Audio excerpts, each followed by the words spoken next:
எள்ளுவய பூக்களையெல்லாம் வந்து அந்த வார்த்தைகள் ரொம்ப பயன்பாட்டிலே இல்லாத ஆமாம், அது ஒண்ணுதான் இல்லையா? ரொம்ப கம்பராமாயணம் இதெல்லாம் படிச்சுட்டு இருக்கும் பொழுது நிறைய இந்த மாதிரி கம்பன் எழுதியிருக்கக்கூடிய வெறும் உவமைகள் அப்படி மட்டுமே எடுத்தாலே நீங்கள் வந்து ஒரு 2000 3000 உவமைகளை நான் சொல்ல முடியும். ஏன்னா அவ்வளவு வியப்பாக இருக்கும். எப்படி யோசிச்சிருப்பாங்க, எப்படி யோசிச்சிருப்பாங்க.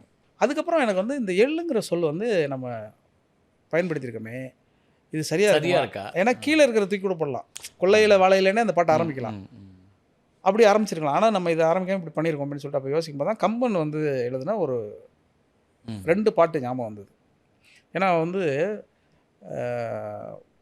சீதையை வந்து மணம் முடிக்க போகிறதுக்காக அந்த மணநாள் கிளம்பி வரும்பொழுது ஊரில் இருக்கிற மொத்த கூட்டமும் வந்து நிற்கும்.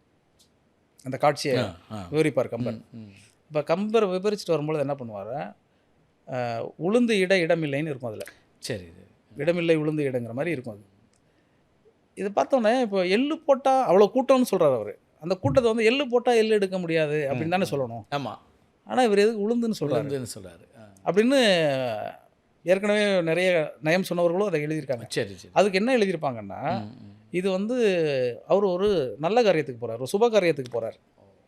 சுப காரியத்துக்கு போகும்போது எல்லை பயன்படுத்தக்கூடாது அப்படின்னு ஒன்று இருக்குது அப்படின்னு சொன்ன உடனே சரி அப்போனா ராவணன் வீழ்ந்து போடுற இடத்துல அது ஒரு அபசகுணமான ஒரு இடம் இருக்குல்ல, அங்கே இருக்கா அப்படின்னு பார்த்தாக்கா அங்கே எல்லை போட்டு எழுதியிருப்பார்.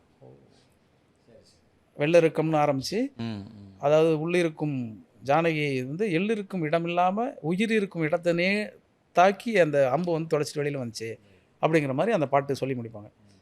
அப்போ எனக்கு வந்து என்னென்னா இது அசுரன் தலைப்பு. அசுரனுக்கு தானே கம்பர் எல்லை யோசிக்கிறாரு, இவனும் அசுரன் தான், இந்த எல்லை தூக்கி நம்ம இங்கே யோசிக்கணும்னு சொல்லிட்டு அப்படி இந்த மாதிரி ஒரு கனெக்ஷன் வந்து சப்கான்ஷியஸாக நமக்கு வந்து வரும். இது வந்து திட்டமிட்டு வாசிப்பு ரொம்ப தேவை, கண்டிப்பாக தேவை.